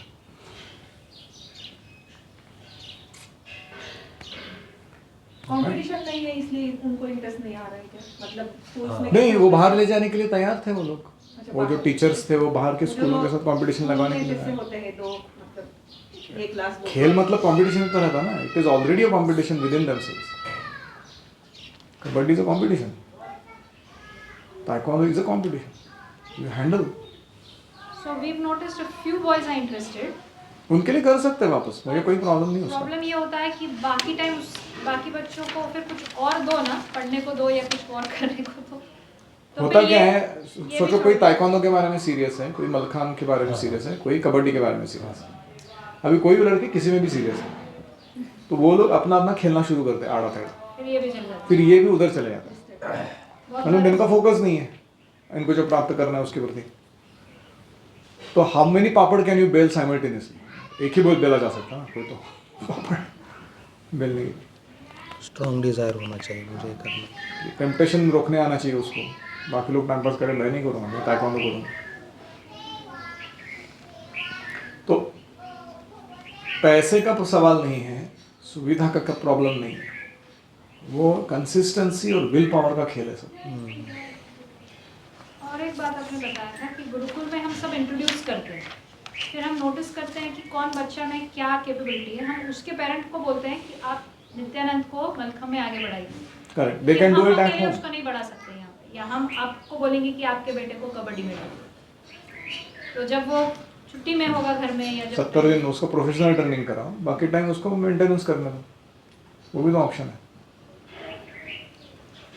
स्कूल के बाद भी कर सकते हैं, 10वीं के बाद भी। तो यहाँ पर हमारा डिसिप्लिन का जो डिस्कशन था, अरे 4 प्रश्न और बचे, sorry. Have you and your spouse ever discussed what kinds of misbehavior you would like to discipline and what that discipline would be? यानी वो क्या कह रहे हैं, आपको अपने घर जाना है, पति पत्नी मिलकर साथ में बैठना है और आपके बच्चे का कुंडली निकालना है, इसके डिसिप्लिन इश्यूज क्या है वो लिख के निकालना है, मिसबिहेवियर कहाँ हो रहा है, और फिर उसके लिए अप्रोप्रिएट डिसिप्लिन बिहेवियर जो मैंने 8 मेथड समझाए, उसमें से कौन सा हमने रिस्पॉन्स देना ज़रूरी है उसके बारे में चर्चा करना है। समझ में आया एक्सरसाइज? हम यहाँ नहीं करेंगे वो, लेकिन आपको घर जाके करना है। It's very personalised exercise for your own child. छठा है, if you have more than one child, describe the difference and similarities in how you train each one. अब में से कितने लोगों को एक से ज़्यादा बच्चे हैं? ओके, तो इनके लिए लागू है। दोनों बच्चों की एक साथ परवरिश करते समय डिसिप्लिन मेथड्स में क्या डिफरेंस है आपके, वो नोट डाउन कीजिए। How you train each one of them, उसको नोट डाउन कीजिए। Again very personal question, will leave it at that. 7वां है, almost all parents have had a misadventure when it comes to discipline. सब parents से कभी ना कभी कोई गलती हुआ ही है बच्चों को अनुशासित करते समय। What is the funniest thing that happened when you are trying to correct your child? ऐसा कोई प्रसंग बताइए कि कुछ ऐसा विनोदपूर्ण हो गया हो कि आप डिसिप्लिन करने गए और कुछ अलग ही आ गया हो, उसका नतीजा।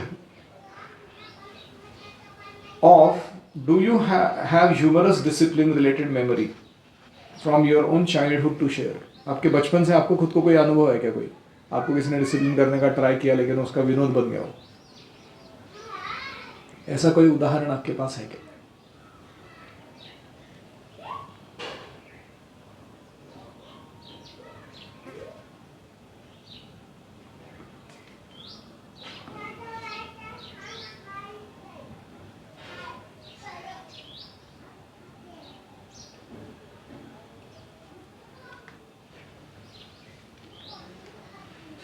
Any funny story about disciplining? मुझे वो एक जोक याद आ रहा है. अल्कोहलिक्स एनोनिमस में एक प्रचारक जाता है और वो बताना चाहता है कि दारू पीने से कितना खराब होता है शरीर. तो एक किसी वर्म को लेके कीटक को दारू की बोतल में डालता है और ग्लास का बोतल रहता है और वो कीटक जो है पूरा विघटन हो जाता है, उसका डिसइंटीग्रेट हो जाता है और वो मर जाता. तो सब जो बेवड़े लोग बैठे वहाँ पे वो आंखें खुली की खुली रहे थे. उनके बाप रे, ये द्रव्य को हम पेट में डाल रहे हैं. तो फिर वो गंभीर होकर पूछता है, सो क्या समझ में आया आप लोगों को? तो एक बेवड़ा हाथ खड़ा करके, बहुत दारू पीना चाहिए. बोले क्यों? क्योंकि वो करने से पेट के अंदर के सारे जर्म्स मर जाएंगे. This is called discipline backfire. उसको मालूम रहते हैं पेट में कीड़े हैं. जैसे प्रभुपाद के साथ हुआ था. प्रभुपाद गुस्सा हो रहे थे. ओके.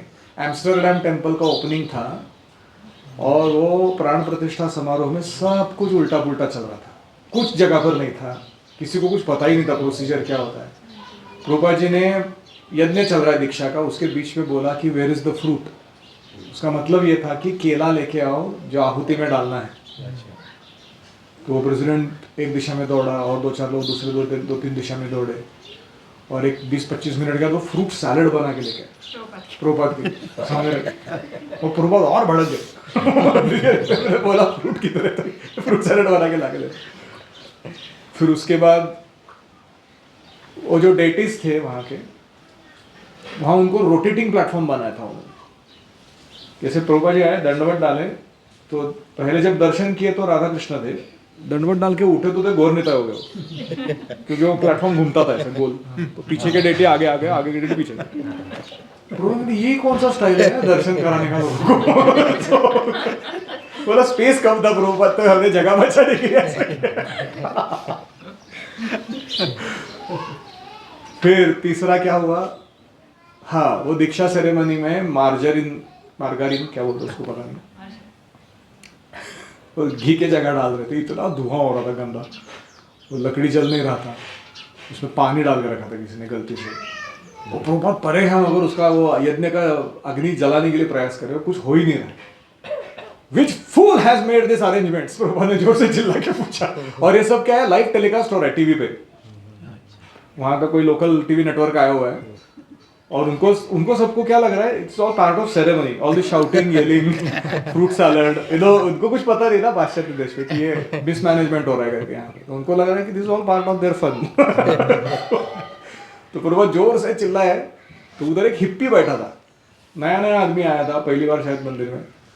बोले Swami ji, why are you angry? Chant Hare Krishna and be happy. Prabhupada को बोला, अरे हरे कृष्णा जप करो और खुश रहो. प्रभुपाद उसको देखे अपना बीड़ बैग उठाया, हरे Krishna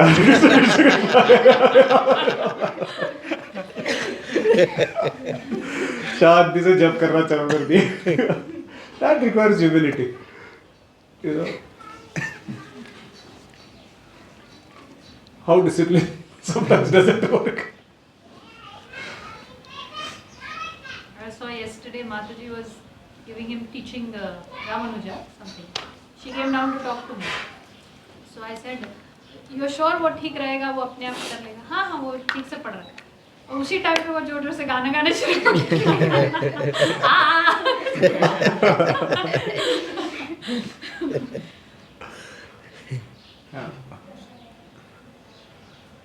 So it is very important to laugh at our foolishness and mistakes.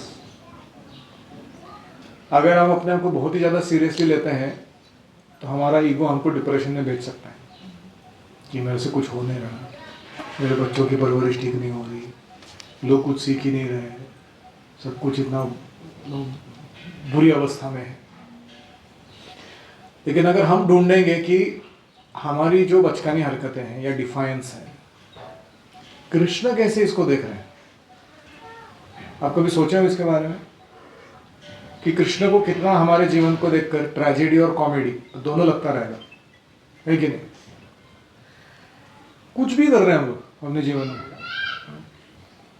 So when we see parenting in connection with Krishna, कि कैसे कृष्ण मुझे सहन कर रहे हैं, कैसे कृष्ण मुझे फैसिलिटेट कर रहे हैं, कैसे कृष्ण मुझे डिसिप्लिन कर रहे हैं, कैसे कृष्ण मुझे एंगेज कर रहे हैं, और कितना पेशेंस है उनके पास ये सब करने के लिए जन्म जन्मांतर में। मतलब हमने करोड़ों जन्म बर्बाद किए फिर भी होप नहीं छोड़ा हुआ है। तो वहां से हम थोड़ा एनर्जी ड्रॉ कर सकते हैं कृष्ण से अपना सेवा करने के लिए। कभी कभी मुझे भी लगता है यार गुरुकुल बंद कर दो, कोई किसी का कुछ होने वाला नहीं है, इनके बच्चे और के माता पिता तक इनको संभालने के लिए तैयार नहीं है, मैं क्यों संभाल रहा हूँ? 60 लोगों को लेके बैठा हूँ मैं यहाँ पे अपने साथ, हट चलो ले लो सबको घर लो। फिर मैं जाके सोचता हूँ कि how Prabhupada has tolerated me, how Radhanath Maharaj has tolerated me, my superiors have tolerated me, और फिर भी एंगेज करके रखे हैं सेवा में। उन्होंने बोल दिया रहता तो चलो बंद कर दो सब तो क्या होता? So we have to sometimes not only laugh it off, not take it always seriously. इतना जितना हम अपने आप को जितना हद तक कंट्रोलर, प्रोपराइटर, एंजॉयर मानते हैं, उतना हद तक हम पेरेंट के रूप में फ्रस्ट्रेटेड रहते हैं या टीचर के रूप में फ्रस्ट्रेटेड रहते हैं। हम बोलते हैं कि मेरे नहीं होगा ऐसा करने के। और जितना हद तक हम ये मूड में हैं कि ये बच्चा भगवान का अंश है, मैं इसकी सेवा के रूप में इधर नियुक्त हूँ, मैं अपनी बेस्ट सेवा दूंगा, इसको कृष्ण भावना स्वीकार करना नहीं करना, जीवन में चरित्र विकास करना नहीं करना, खड्डे में जाना, वैकुंठ में जाना, ये इसका पर्सनल चॉइस है, मैं अपना काम बराबर करूँगा इसके प्रति। Krishna is saying that do your duty and be not attach to the fruit of the result of your work, है कि नहीं? तो इस भावना से अगर हम पेरेंटिंग करेंगे तो हम खुद खुश रहेंगे। और जब लोग देखते हैं कि हम खुश हैं तो हमने बताए हुए प्रोसेस को फॉलो करने के लिए वो इंस्पिरेशन प्राप्त करते हैं। कोई पेरेंटिंग अच्छे से कर रहे हैं और खुश हैं तो उनके बच्चे भी खुश रहते हैं। जब मैं वाइस प्रेसिडेंट बना पुणे टेम्पल में, भक्ति रसामृत महाराज ने हमको एक छोटा ओरिएंटेशन जैसा दिया था कि तुम्हारा नया सेवा तुम्हें कैसे करना चाहिए। तो उसने सबसे पहला इंस्ट्रक्शन दिया था, what is your first duty as a temple president. तो हमने बोला कि शायद साधना अच्छा करना चाहिए, किसी ने बोला we should set good example for others, किसी ने बोला डिवोटी केयर, किसी ने बोला कि we should be very careful with purity and money matters. नहीं, ये सब नहीं, तुम्हारा फर्स्ट ड्यूटी है that you should remain happy. तुम खुद खुश दिखने चाहिए हमेशा। भक्ति में जब तुम चल रहे हो तुम्हारा जीवन जिस तरीके से, if other people see their leaders happy in Krishna consciousness, they get lot of encouragement and inspiration to be Krishna conscious. लेकिन अगर वो देखते हैं कि वो लीडर हमेशा ग्रफ मोड में है,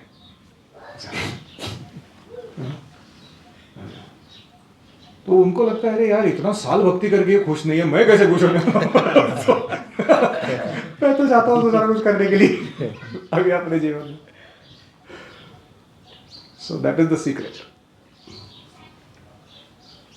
महाराज ऑलवेज स्माइल, महाराज ऑलवेज स्माइल। भक्ति रसम स्वामी, हाँ, भक्ति रसामृत महाराज इज अ कूल गाय। हमें मस्त मौलाना है, वेरी नाइस एग्जांपल। मैंने उनको कभी चिखते चलाते नहीं देखा, नेवर। कितना भी भयंकर परिस्थिति रहे लेकिन चिखते चलाते नहीं। पता नहीं क्या कौन सा आटा खाते हो। मस्त है। एक बार वृंदावन में कुछ ब्रह्मचारी जो पुराने थे, स्टैंडर्ड फॉलो नहीं कर रहे थे, लेकिन ऐसे ही मंदिर में रहते थे, मंगल आरती नहीं आते थे, कुछ भी फॉलो नहीं करते थे, सेवाएं। तो महाराज जब पहली बार वहाँ प्रेसिडेंट बने तो जाके चरण दबा के वो ब्रह्मचारी को सुबह मंगल आरती के लिए उठाते थे। अभी he is a temple president, is a sannyasi and is going and pressing feet of some Timbuktu brahmachari. उसको बहु हरे कृष्णा प्रभु जी, सुबह 4 बज गए हैं, राधा श्याम सुंदर और प्रभुपाद जी अपने आपके लिए वेट कर रहे हैं, दर्शन देने से पहले आप 4:30 बजे मंगल आरती पहुँच जाइए। और मेरे एक दूसरे सीनियर थे गौर सुंदर प्रभु करके, वो उनके साथ वो सेवा में उनको लेके जाते थे। He was a temple commander Gaur Sundar Prabhu and he is temple president. ये गौर सुंदर प्रभु ऐसा गुस्से में, लात मारो उसको, क्या ये क्या हाथ पैर क्या दबा रहे हो उसके, एक तो ब्रह्मचर्य सोता रहता है मंगल आरती में उसको इतना क्या प्रेम देना उसको। वो और वो भी महाराज को उठा रहे तो उठना चाहिए ना, निर्लज के जैसे सो रहे हो। और भी तो इनको इतना गुस्सा आता था उसका, तो महाराज इनको शांत करते थे। इन लोगों को किसी ने प्रेम नहीं दिया, प्रशिक्षण नहीं दिया, कैसे करेंगे लोग? इनको स्टैंडर्ड क्या बताया नहीं, किसी ने फॉलो नहीं करवाया। तो अचानक एक दिन में थोड़ी बदलने वाले लोग, तुमको शांत रहना चाहिए।